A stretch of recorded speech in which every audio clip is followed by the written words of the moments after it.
fun and funky mood today. Oh yeah. We're having a good time. One of Sun those shines days. out. The airplanes are loud. Why not? Why not? Exactly. Hi guys. How's it going? Hey, what's up, y'all? We're back. This is the Wise Action Radio Show on Rainier Avenue Radio. I am Nicolette. And I'm Johnny. We're coming at you from the Illahee Fund. Some housekeeping before we get started. This Saturday, come join us at 2:00 p.m. For the Emoji Fest, the football jamboree. It is at Judson's Park. So come through. It's going to be a lot of fun. Come through live at 2 p.m. Yeah. Okay. Well, we're back for another episode of the Wise Action Radio Show. We've been kind of following a thread of decolonization the last several weeks. I think this is episode 6 now. Yeah, Wise Action 6. So probably about 4 of the previous episodes we've had have been about decolonization. And, we know our brand. We're sticking to it. We're going to stay there. But having a little fun today talking about the upcoming major blockbuster / really good novel, Killers of the Flower Moon. Johnny and I just had a meeting about it with some coworkers. We started a book club. And it's impressive. It's my first book club. It's my first time saying I'm going to start a book club and then actually doing it. Most of the time I just say it and then it just disappears into the ether. So that's pretty exciting to actually get that started. We started it. We bought the books and we had our first meeting. Chapter. Yeah. So we're going deep. Yeah, we had a really good conversation about it. So this is going to be a spoiler warning for anyone who hasn't read it or is not planning to read it but wants to see the movie. We will be talking about the details. And hopefully the movie stays true to the details of the story of the book, because it is real people who are still impacted by the effects of colonization today. And we are doing all of this work like leading up to the premiere of the show. So I mean we're a little extra, I think. I think the biggest goal for me was always about the show, like caring about it and like watching the Cannes Film Festival stuff on YouTube and just all the hype around the movie and right. Yeah, I'm excited. I got this recommendation off of TikTok a few years ago. It was a bunch of recommendations for Indigenous books or Indigenous related stories, and this one came up and I got it and I read it in like 3 days, and then coming back to it now in preparation for the movie definitely has a little bit of a different lens to it. So I guess general overview of that story, it follows the Osage Nation in Oklahoma who were displaced and put onto a reservation, and they ended up being on deep oil reserves. And so they had the rights to the land and everything underneath it. And so they ended up becoming the wealthiest people in the world during the Prohibition era in the 1920s. And so you've got this sort of dichotomy between an ostracized Indigenous community and that same community who's frequently faced with racist oppression within the Western government, Western framework, but then also these people who are occupying high society, quote unquote, people who are in these sort of like high class positions that most people aren't a part of. Most people who are in those positions are old money European aristocrats and like royalty, right? And so it's this sort of whiplash between these identities, and it follows primarily Molly Burkhart, who is from a prominent family within the Osage community, and she marries a white immigrant named Ernest, and their families are intertwined, but not necessarily in a good way. And the story, without giving too much away, the story follows Molly and her family and the sort of I feel like I'm going to spoil it regardless, but the sort of targeting that they experienced from white settlers that were coming in and trying to take their money and take their riches and sort of control their society in any way that they could. And through this story, what became it was actually the first investigation for what is now the FBI, was coming out of the Osage murders that were happening within the community during the 1920s. So a very, very dense story, very heavy, very important. And I'll say this was not anything that I knew until I read this book. And I think that's the same for a lot of people, which is not really a good thing, considering it's the birth of the FBI, and it's some of the richest people in the world, and their story is something that overlaps a lot with other Native communities in terms of exploitation and extraction and violence. But one of the things that Johnny and I wanted to sort of stick on today in relation to our sort of colonization, decolonization story, that we've been pulling throughout all of our episodes so far, is what I was talking about earlier, that sort of dichotomy of wealth for the Osage compared to other tribes in North America, and then also around their white counterparts. And also at the same time that the struggle for our main protagonist, Molly, for her to sort of like protect and preserve her culture and her identity, while being faced with assimilation, both voluntary and forced assimilation. And sort of that concept of what is commonly referred to as walking between two worlds, in the way that is kind of pervasive for specific communities and not for others. I'll go ahead and leave it there, Johnny. What are your thoughts so far? Thanks for that, Nicolette. And I think we need to put a disclaimer out there, like all spoilers are open season. So we're going to be sprinkling them all over. But the walking in two worlds is just a really interesting concept and thought.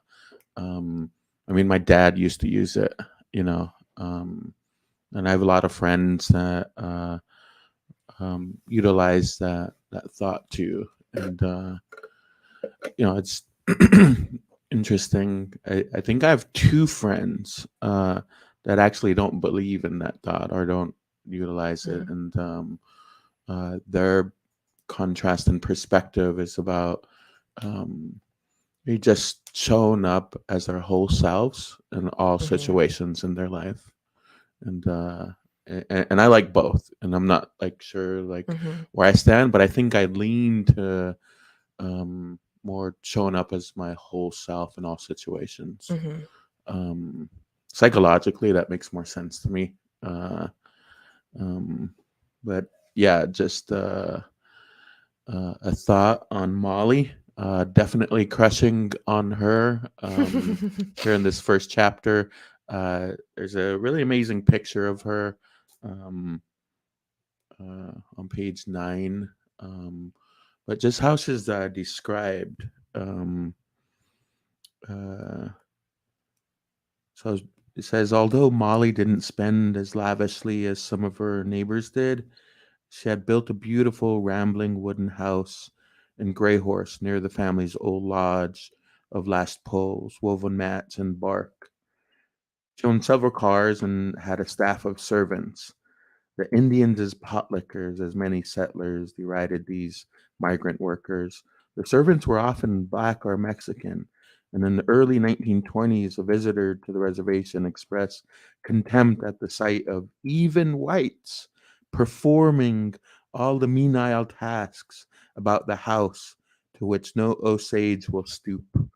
And that says a lot right there, and that's pretty striking. And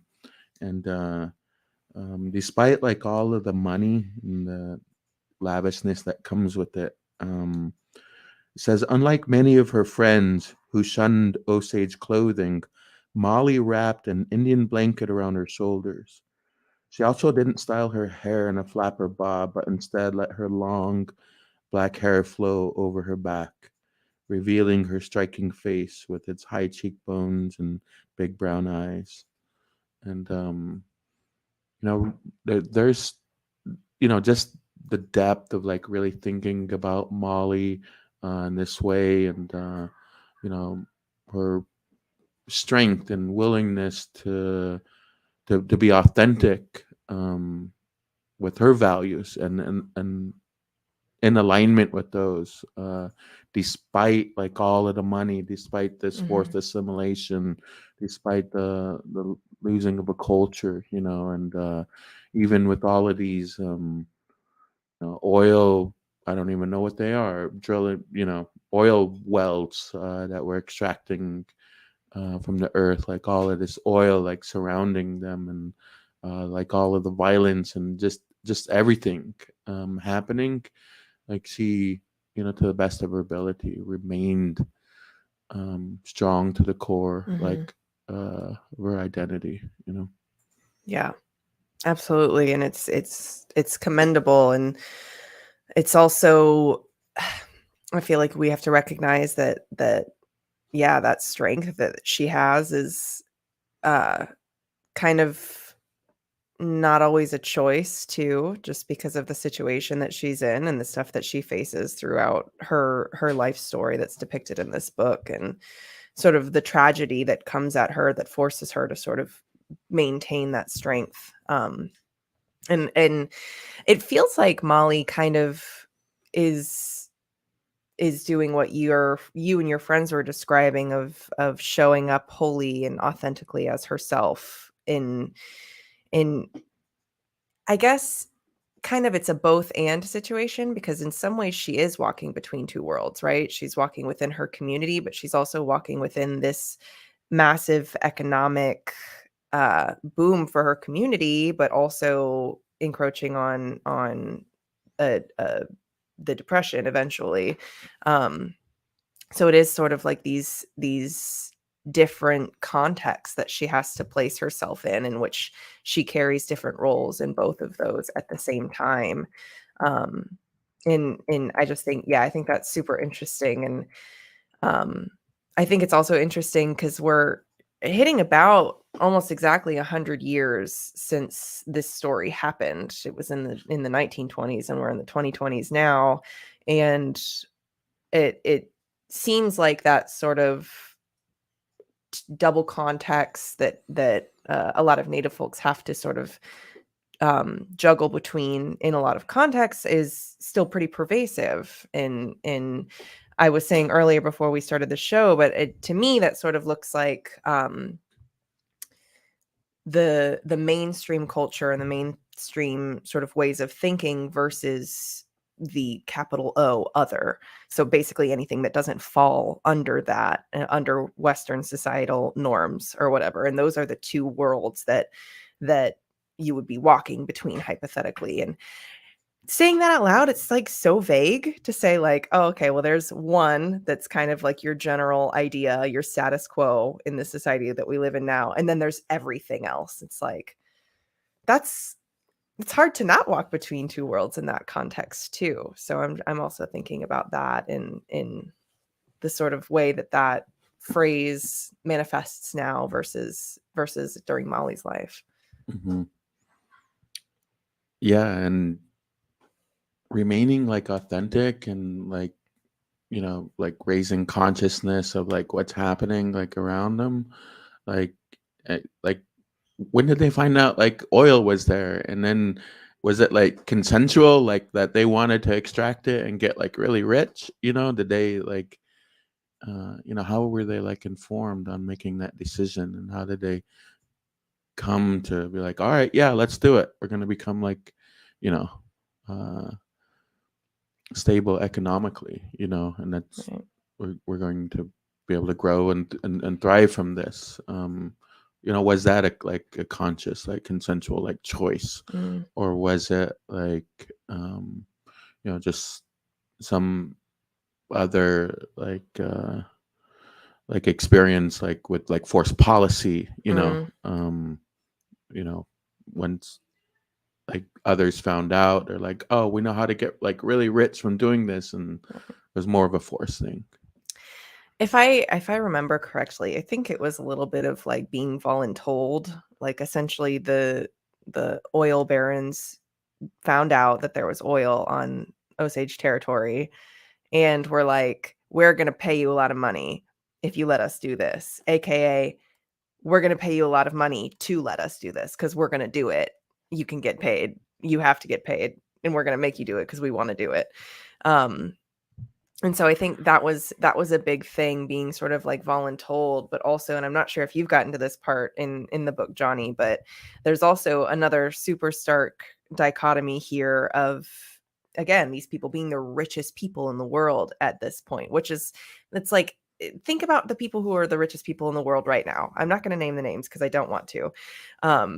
But I think we all have a general idea of who those people are, versus in the 1920s, like the richest people in the world were people who were on a reservation. And like, that is not common knowledge. That's not common history. And that's, that in and of itself is buck wild to me. But the other side of that being, a lot of these people couldn't access their money. They had to have legally a white chaperone,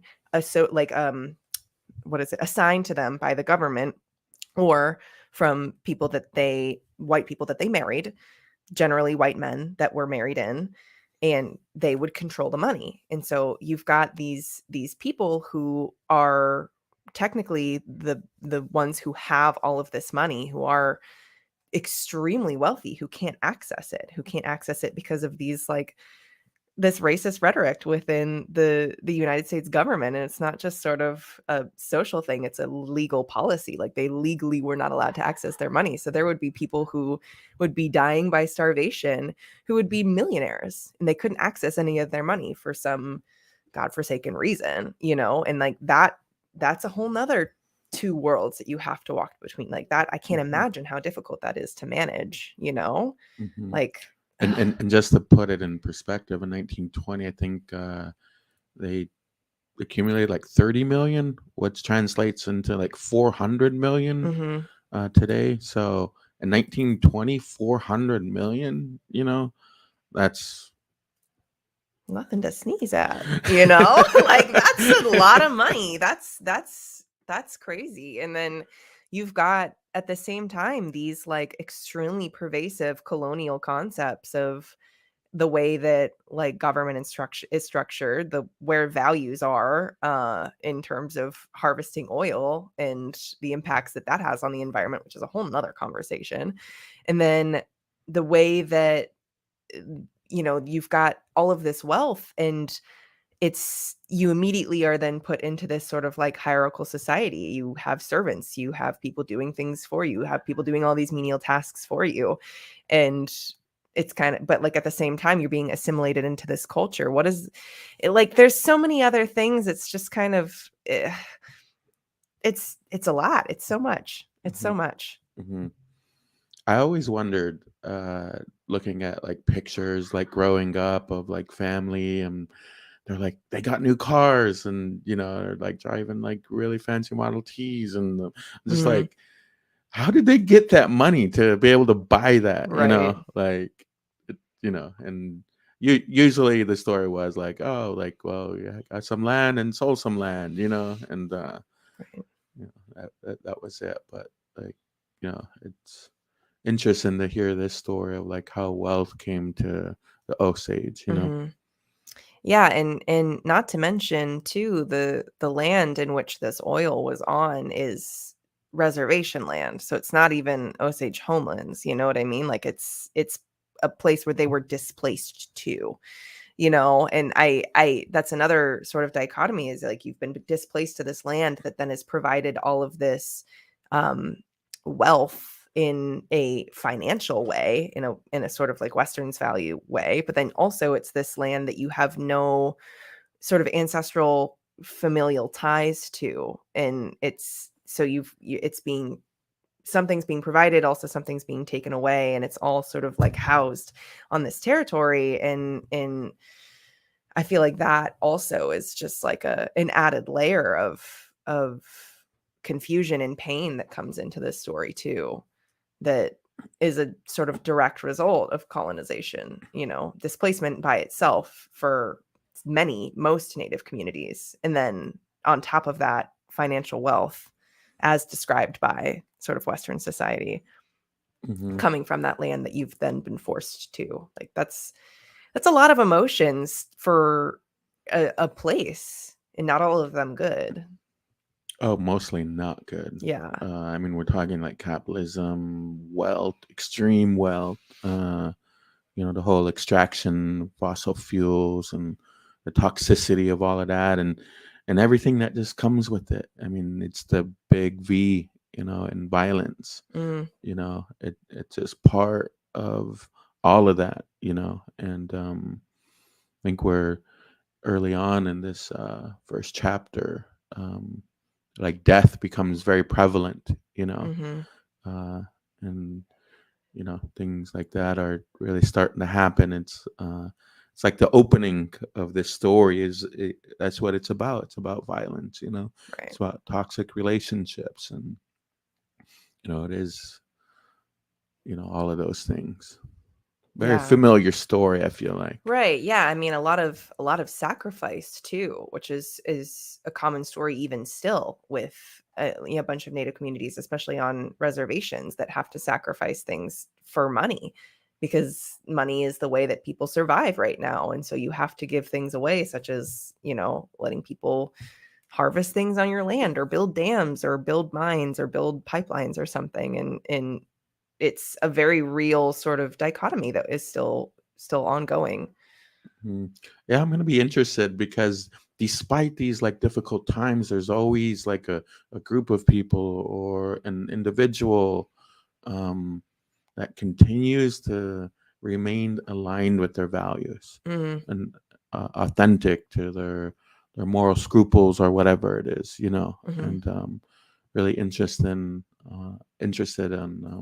seeing who rises, um, who rises to that and is able to um, express authentically who they are, Mhm. morally, like despite all of this negativity and violence happening around them, and because money makes people do crazy things Yeah, like kill totally. each other and other things, very treacherous. Yeah, slippery slope.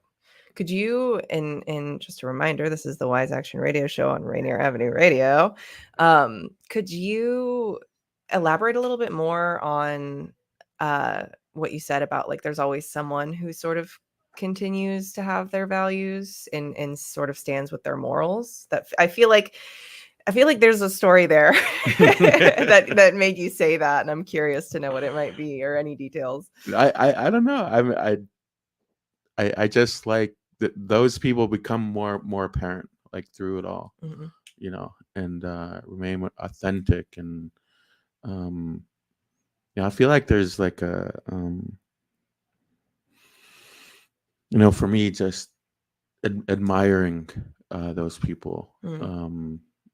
you know and I think for me it's personal, because it's Mhm. like what I try to do, like despite like like, oh, yeah, I used to be like nature boy, like living out in like remote like village and like living off of the land, and Mhm. fishing and hunting and like gathering plants and medicines, and just way out there and very slowed down, like 50 years in the past, but like modern day, it's just um and now being in downtown Seattle, and very fast paced, coming from like the Pike Place and the Pure community, representing like urban indigenous Mhm. folks, and how how do I continue to hold on to what's important to me, and how do I express that, Right. like with the change of like situations and like scenarios, and um like then I was like anti-capitalist, and then didn't work much, and then now I'm just like, oh yeah, I'm like, to live where I live, it takes a six-figure income, and so it's a huge stark contrast. The anti-capitalist to podcaster pipeline. Yeah, that's so real. That's a whole I'm also just thinking about sort of like our theme of decolonization here, and in the way that, like, I feel like decolonization in a lot of ways for a lot of people is sort of and we kind of talked about this a few episodes ago, but it's sort of that singular event. It's a singular point, and especially for like decolonization washing, it's a box you can check or something. Whereas in reality, it's like a structure. It's an ongoing thing that changes and evolves, and it's nothing stagnant, right? And so I'm thinking about the role of like decolonization in this conversation, but then also in sort of like the context of the Osage in general. And like, you can't, like, I feel like decolonization is easy to say and acknowledge, but it's harder to talk about when people are faced with sort of like a survival situation, for lack of a better term, because in terms of like the Osage, when they're dealing with these oil barons, like those are extremely wealthy, powerful people who have a lot of pull in government, and they're not people you can just say no to, and so it's like, yeah, they are accepting sort of the oil being harvested from the land, and that might not necessarily fall into a mainstream idea of what like decolonization is, but I think that sort of requires us to consider a broader context in anything we're talking about in terms of colonization and decolonization as it pertains to like indigenous communities too. So I'm also thinking about that and how it relates to like the walking between two worlds thing of, I feel like walking between two worlds and showing up fully authentically are kind of one and the same in a lot of ways, sides of the same coin. Both are true. It's kind of like a both and situation, and trying to be holistic and holding these like, more well-rounded perspectives when having these conversations. So that's kind of what I'm thinking of right now. Yeah, I like that. And just to wrap up with one last quick thought, it's been a little difficult to think about the intersection of this book in the first chapter and decolonization, but I'm going to remain curious and find how that relates. But if we're talking in pedagogies, I think culturally sustaining resonates with me at this point. Yeah. So yeah.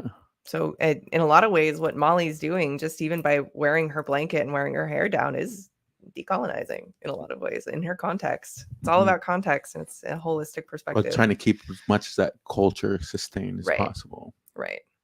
Decolonization or maybe push back against colonization, rather. Kind of holding on to. Yeah.